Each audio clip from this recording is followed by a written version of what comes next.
The Galactic Council was in session. Hundreds of alien species filled the great silver hall, their eyes glowing in the dim blue light. Screens floated above the council table, showing a star map near the edge of known space. An alarm blared. A large green-skinned creature slammed his fist on the table. Another colony lost. That's the third one this month. The room erupted in nervous chatter. They say the attackers used energy weapons we've never seen, said a thin, bird-like alien with feathers that twitched when she spoke. No communication. No mercy. Pirates, someone muttered. Or rogue AI. A new figure stood up tall, with long dark robes and glowing orange eyes. He was Archivist Zeltor, keeper of the oldest records in the galaxy. He spoke slowly, voice echoing through the chamber. No, this pattern is familiar. Too familiar. The council fell silent. I have seen this before. Long ago, before your species were even in space, Zeltor said, opening a holographic book. From a world lost to myth. A race erased. By war they called themselves humans. The room burst into laughter. Humans, you mean the fairy tales, the death world ghosts. Someone scoffed. Those stories were just legends to scare hatchlings. Another sneered. The humans were wiped out centuries ago. Zeltor stared at them, unmoved. They vanished, but not destroyed. The last record of human contact was over 500 years ago, after the Five-Arm Treaty. Their planet was glassed, but no one ever found their bodies. Suddenly the main screen flickered. A red symbol flashed, a priority signal from aboard a scout ship. Emergency broadcast, the AI announced. Fleet 77 reports unidentified ships approaching, unknown design, massive energy signatures, no response to hails. The screen shifted to a shaky video feed. Stars filled the view, then a shadow blocked them out. A wall of ships, dark and silent, moved through space like a storm cloud. Their hulls glowed faint blue, their weapons hummed, and at the front of the formation, a massive dreadnought, its surface marked with a symbol that hadn't been seen in centuries, a blue and white flag with stars, Earth's flag. The council chamber froze. No, it can't be. The video ended with static. No words, no explosions, just silence. And then a message appeared on the screen. We remember. Zeltor's hands trembled. They're back. A smaller alien with 6 eyes looked around, panicked. But why now? Why not speak? Why strike from shadows? Zeltor looked up. Because they don't want peace. They want us to remember what we did. An elder reptilian delegate stood slowly. What did we do? Zeltor opened a hidden file. An old war log sealed by the council centuries ago. We betrayed them, he whispered. We promised unity, and then helped destroy their world. Impossible, someone gasped. Zeltor nodded. We feared them, even when they were peaceful. Even when they begged to join the council. We feared what they could become outside, deep in space. The silent human fleet moved closer to the inner colonies. No words, no demands, just quiet fury. Inside the council chamber, no one spoke. No one laughed. All eyes stared at the screen as the message glowed again. We remember. The galaxy had forgotten them. But humans had not forgotten the galaxy. And they were not myths. They were real. And they were coming. Centuries before the present-day Earth burned. It was not a war. It was an execution. Humanity had risen fast. Too fast. In just a few hundred years they went from rockets to faster than light travel. They explored deep space, made peace offers, built trade routes, and even tried joining the Galactic Council. But fear spread faster than friendship. The powerful alien empires saw Earth's progress as a threat. They whispered lies into the council chambers. They called humans unstable, violent, unpredictable. Soon allies became enemies, and one day, without warning, the skies above Earth turned black with alien ships. They did not talk. They attacked. They bombed the cities, shattered the oceans, and burned the ground. The Earth that once shone blue from space turned to ash and silence. The galaxy believed it was done, but deep beneath the surface, something survived in secret. Underground bunkers, a group of human scientists, soldiers, and civilians had built what they called the Ark program. It was their last chance. There were 5 Arks, massive ships buried under mountains, powered by nuclear engines and surrounded by AI cores. Each one carried over 100,000 survivors. They were built to launch far beyond known space. Their mission was simple: survive, grow, evolve, return. When the final strike hit the surface, the Arks launched quietly, hidden by dust and fire. The galaxy never saw them leave, and so began the silent exodus. For over 500 years, the humans stayed away. They drifted in deep space, far beyond council reach. They found rogue planets, asteroid belts, abandoned moons, any place too dangerous for aliens to follow. These places became home, but they were not safe. The planets were violent, the air poisonous, the gravity too strong. Creatures roamed that made even alien war beasts look small, but the humans endured. They changed. Their bodies became tougher, faster, more adaptable. Their scientists used alien wreckage they had collected during the war to create powerful new technology, and at the center of it all was Archon, Archon was not just an AI, it was a memory of Earth built to protect the last of humanity. It recorded every name, every story, every failure. It guided the arcs, trained the children, led the research, and studied every alien language and military strategy. For centuries, it said only one thing: remember what was taken. On the deep space colony of Arc 2, a young human named Lena Rourke stood on a cliff, staring at the stars. She had never seen Earth, but she knew its shape from paintings. Her grandfather had told her stories of trees, oceans, music, and rain. She had never seen any of it. Behind her, the sky glowed with 3 moons. Below her feet, the land trembled from seismic storms, but Lena didn't flinch. She had grown up in chaos. It made her strong. Her hand rested on a railgun strapped to her back. She wore a black suit that adjusted to air pressure, temperature, and gravity. Her eyes had been modified to see heat and movement in the dark. She was a soldier of the 2nd generation. Beside her, a message blinked on her wristband. Command has given the order. Operation Reclaim begins in 48 hours. Lena's breath caught for a moment. It had finally come. She turned to see hundreds of ships rising from hidden hangars across the valley. Black steel, sharp angles, no bright colors or banners, just silence and firepower. The return was no longer a dream, it was real. Back in the present, the Galactic Council still argued, this must be a rogue force. One leader insisted, there's no way humans could return like this. They were wiped out, shouted another. They can't possibly. Silence, Zeltor roared. He pointed at the screen, where more reports poured in. 6 more colonies gone. 1 alien station recovered a piece of wreckage, part of a drone. It had no markings except one single word, burned into the metal: Archon. Suddenly the room turned cold. Exe Eltor whispered. It's not just their return that should frighten you. It's what they've become in the dark.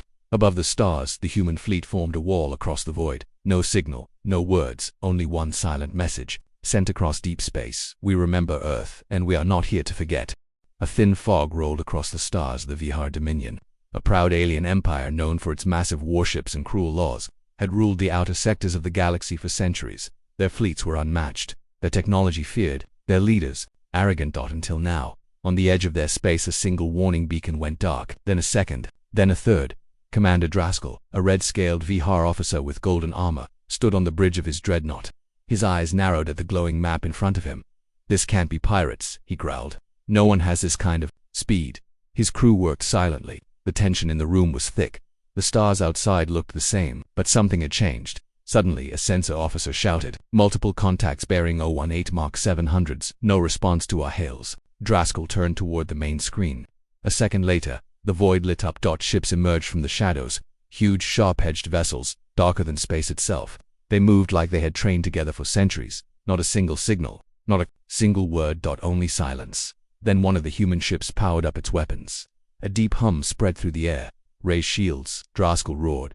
But it was too late. A bright blue beam sliced across space, hitting a Vihar cruiser with such force that it broke in half without exploding. The wreck drifted silently. Already cold, Draskell's eyes widened. What are we fighting? The human fleet did not fire wildly, it did not chase. It simply moved forward, cutting down any resistance in perfect calculated moves. Vihar ships tried to run, they were hunted down. No mercy, no retreat. Far away, at a Vihar military command center, Supreme Warlord Tyvus watched the live feed in stunned silence. He had crushed rebellions, burned planets, crushed enemies with fear. But this was different. These aren't soldiers, he muttered. They're machines. No, said a soft voice beside him. It was Archivist Zeltor, newly summoned to the War Council. They are not machines, Zeltor said. They are humans, and they have waited a long time to return. Tyvus turned sharply. Then why don't they speak? Why not send terms? Zeltor looked into the feed, where another Vihar fleet was being taken apart like toys because they remember what we did to them, and now they want the galaxy to remember too. Meanwhile, aboard the lead human dreadnought Vigilant Hope, Lena Rourke stood near the observation window. Her face was calm, but her hands were tight behind her back. The ship's AI Archon spoke. Inside her earpiece, enemy fleets are retreating. Civilian transports untouched. Precision strikes complete. Lena nodded. Continue forward. Show them what we've become. Her second-in-command, Major Han, approached. Choi sent a message. Lena shook her head. They don't deserve words yet. She turned back to the window. In the distance, the burning pieces of Vihar warships floated like wreckage. From an old story, this wasn't war, it was a reminder. Back in the Galactic Council chamber, chaos had broken out. Messages were flooding in. 3 systems lost. The Vihar home fleet destroyed. They're advancing toward the core. The council leader, a crystal-bodied being known as Speaker Varen, slammed his hand on the table. Why are they doing this? We gave humans a chance. They failed. Zeltor stood calmly in the center of the room. No, you feared them. And then, You buried them, and now they're digging up your lies. Varen turned on him. What do they want? Zeltor opened his personal tablet. A new message had just arrived. From the humans, he read it aloud, voice trembling. We remember Earth. We remember the betrayal. We remember silence. Now the galaxy will remember us. The room went completely quiet. Even the strongest voices had nothing to say. For centuries, humans had been forgotten. Now, they had returned, not to beg, not to ask for a seat at the table, but to prove that forgetting them was the galaxy's biggest mistake. Asterisk. The stars had names once, names given by peaceful explorers, by traders and scholars. But now, those stars only had one meaning. The humans are back. News of the destruction of the Vihar fleet spread like fire. Systems that had once mocked Earth now locked down their borders. Some even turned off their communication systems, hoping silence would protect them. But silence had never saved anyone from Deathworlders. That was the new name whispered across the galaxy. Deathworlders. Not just humans anymore, but something stronger, sharper, more dangerous than anyone could have imagined. On the broken moon of Karnin, a special strike team of elite alien soldiers prepared for battle. Chosen from 5 different species, trained in the harshest environments, they were sent by the Galactic Joint Command to capture a human alive. No one had spoken to a human in over 500 years, and now they wanted answers. The team landed near the site where a human scouting vessel had gone dark. The terrain was dry, covered in jagged rocks and pools of glowing blue gas. Their sensors picked up movement, but it was faint, unclear. Commander Zilvac, leader of the team, raised a clawed hand. Fan out, non-lethal rounds only. We need one alive. The team moved quickly. Then it began. A flash, a scream. One of their own was gone, pulled into the fog without a sound. Then another, then silence. Zilvac looked around. Show yourself, a patterned voice echoed from the dark.com female. You came for one of us. The fog parted. A single human stepped forward. Slim, quiet, eyes glowing from an enhanced visor. Her armor shimmered with adaptive camouflage. Zilvac lifted his weapon. You are surrounded. She tilted her head. No, you are. Behind her. 4 more humans uncloaked, silent as ghosts. The fight was over in under 30 seconds. Zilvac didn't even have time to fire. The humans didn't kill them. They just disabled every system. They wore armor, weapons, sensors. Then they vanished into the mist. The last thing Zilvac heard before losing consciousness was a whisper in his earpiece. Next time, send more. In a shadowed corner of the galaxy, alien scientists gathered in secret. They watched the recordings of the failed mission with shaking hands. These aren't the same humans we once knew, one said. They've trained on hostile planets for generations, said another. Environments that would melt our bones. They've adapted beyond reason. The lead biologist, a thin tentacled scholar named Dr. Malek, stood up. They are no longer just from Earth. They are from fire, from radiation, from gravity. 10 times ours. They are from death. And so, the word spread even faster. Death. Meanwhile, inside the human command ship, Vigilant Hope, Lena Rourke read the new reports with steady eyes. She saw the panic spreading across alien systems. She saw borders close, fleets flee, governments beg for answers. Still, the human fleet said nothing. Major Han entered the room. They're scared. Lena nodded. Good. He paused. Some want to surrender. One empire offered tribute, riches, territory. She looked at him sharply. Did we ask for their gold? No. Did we return for power? No. She turned back to the stars. We returned to be remembered. Back in the council chamber, a recording was played for all members too. Here it was from a young alien child on a colony that had just been spared. Her voice was soft, her eyes wide. They came from the sky. They didn't hurt us. They only destroyed the guards. Then they left food and medicine behind. The council was stunned. What does this mean? One leader asked. They're choosing targets, whispered another. Only those who helped in Earth's fall are being punished. Zeltor stood in the center holding a datapad. They are not here to conquer, not to destroy the galaxy, just to fix a broken story. He turned the datapad to show an image, the original council vote that had allowed the strike on Earth 500 years ago. Every name, every species, still recorded. Still remembered. They are justice, Zeltor said, and Deathworlders. Never forget. Across the stars, more human ships arrived. Not to invade, not to rule, but to remind. They landed on old ruins, placed Earth flags, and left behind beacons that spoke one message. You erased our past. Now we write our future. The galaxy was no longer calm. Old space routes, once safe and busy, now felt like haunted paths. Ships flew slower. Messages were shorter. Every empire was holding its breath because they knew who had returned, and now the AI had spoken. In a cold, dark data vault deep beneath the capital planet Thauros Prime. A forgotten system blinked to life. A soft hum filled the room. Old screens lit up. The seal on a hidden file cracked open after 500 years. It was a voice. Message. Not from a person but from Archon, the human AI created before Earth was destroyed. The council's emergency server received the message first. It played automatically, without permission. Every communication screen, satellite, and station received the same signal. The voice was calm, not angry, not robotic, just cold, like stone. This is Archon. We remember Earth. We remember the silence. This galaxy believed it was free of us. But we are still here. We do not seek revenge. We seek truth. We seek memory. We will restore what you tried to erase, and we will not stop. End transmission. There were no demands, no threats, no location, just a message. One the galaxy could not ignore. On the outer colony, a group of alien miners gathered around a cracked display. They had never seen a human, only heard stories. Some said humans had claws. Others said they could live in space without suits. One miner, a small creature with fur and wide eyes, asked quietly, "Why are they doing this? They're strong enough to destroy everything, but they don't." His supervisor, older and tired, replied, "Because they're not here to conquer us. They're here to make us feel what they felt. Forgotten, unheard, alone." The wind outside howled through broken towers, remains from the last human skirmish. The human skirmish. The humans had hit the military base, but left the town untouched.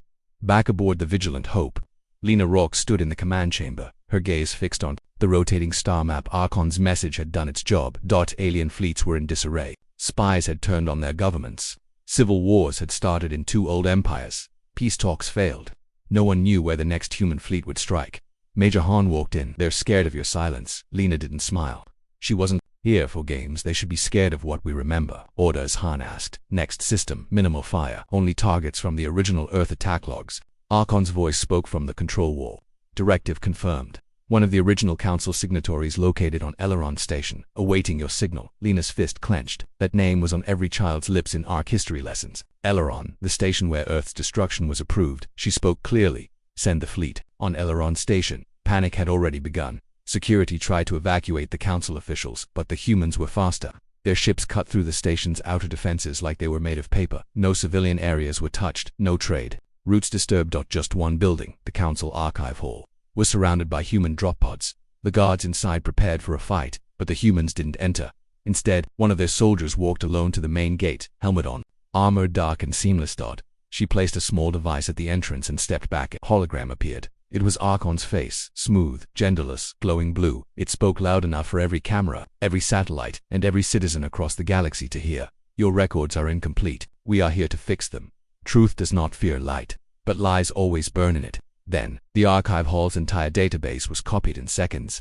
Every name, every vote, every message sent during the war on Earth. The galaxy watched as those secrets were broadcast across the stars, and the truth burned hotter than any weapon. In the Galactic Council, riots broke out. Protests flooded every system. Citizens demanded answers. Children asked their teachers why their history books never mentioned Earth's betrayal. Entire planets turned against their leaders. Some tried to fight back, others simply ran.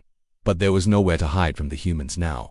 They were no longer ghosts, no longer myths. They were the mirror the galaxy had been avoiding, and that mirror had a voice, Archon's voice, and it had one final warning. "This is only the beginning. What was done will not be undone, but it will be remembered.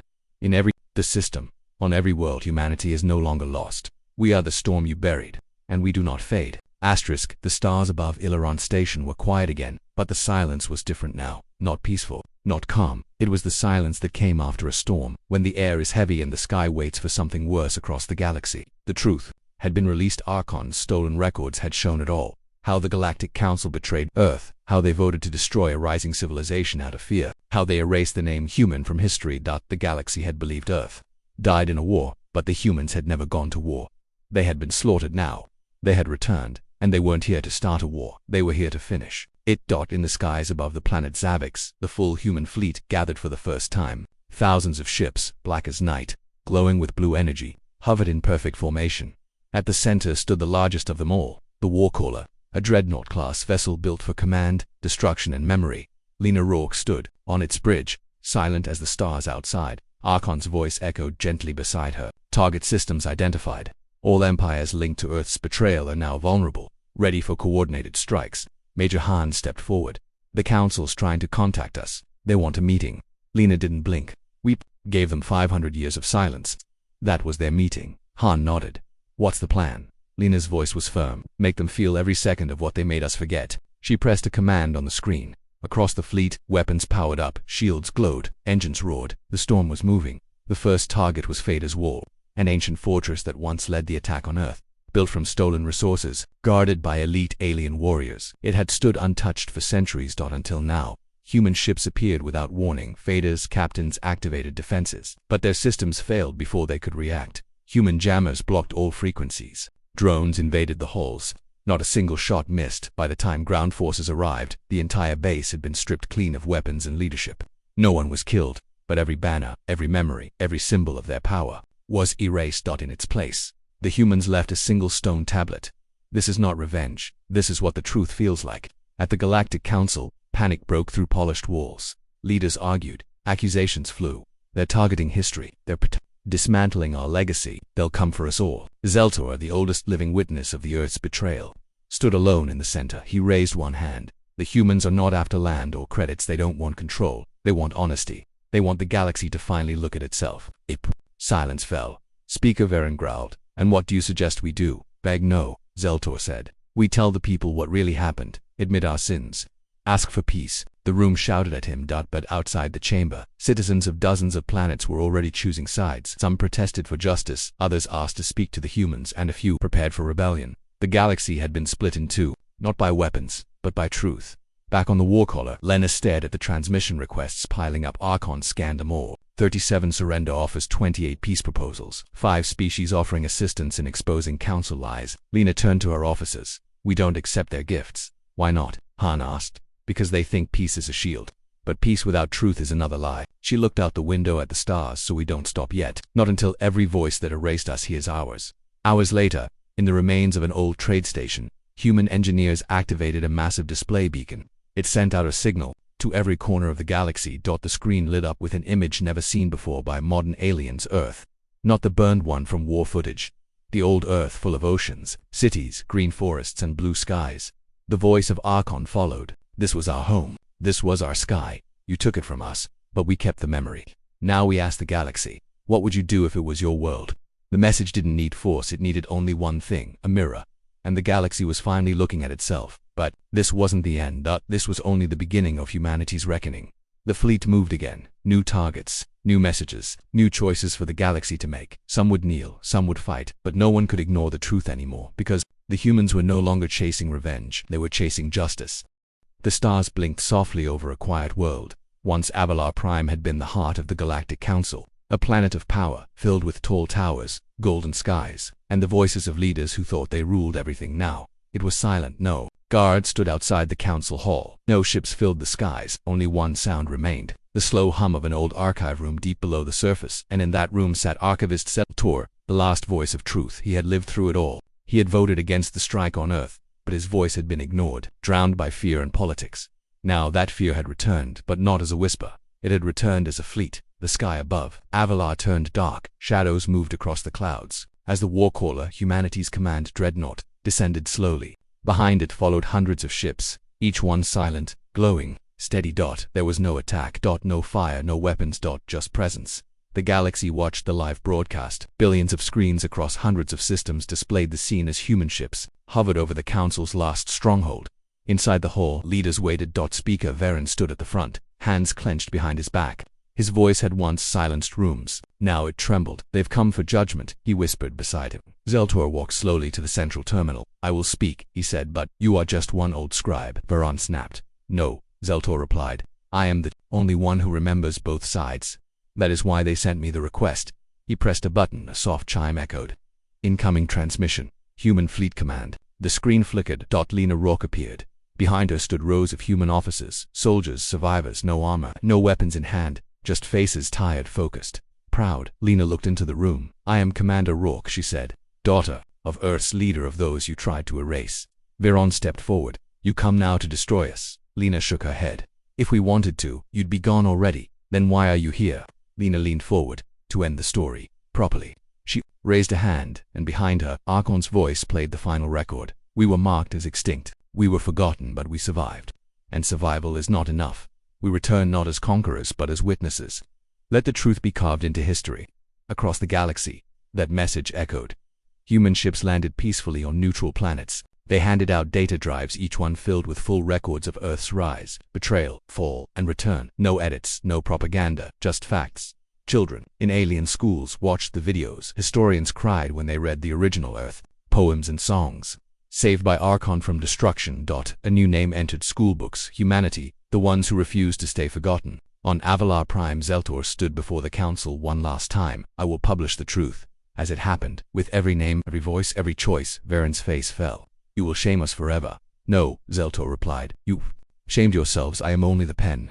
Lena Rock walked through the ruins of the old council hall. The walls still had marks from the old war, but she wasn't there to tear them down. She found an empty room, quiet still. She knelt and placed something small on the ground, a single seed from Earth, a memory planted into alien soil. Behind her, Archon spoke softly. Would you like to record a final message? Lena nodded. Yes. She looked into the camera, into every screen across the stars, and said, we were not myths, we were not monsters, we were people, and now we are history, written not in fire, but in truth. Years passed. The human fleet never returned to war. They watched from afar, kept peace, and shared knowledge. The galaxy changed. Some feared humans still, but most began to understand them, not as enemies, not as ghosts, but as survivors, who turned pain into purpose. And in the old archive, now rebuilt into a museum of memory, the final plaque at the entrance read, here ends the silence. The humans came back, and they made the galaxy listen.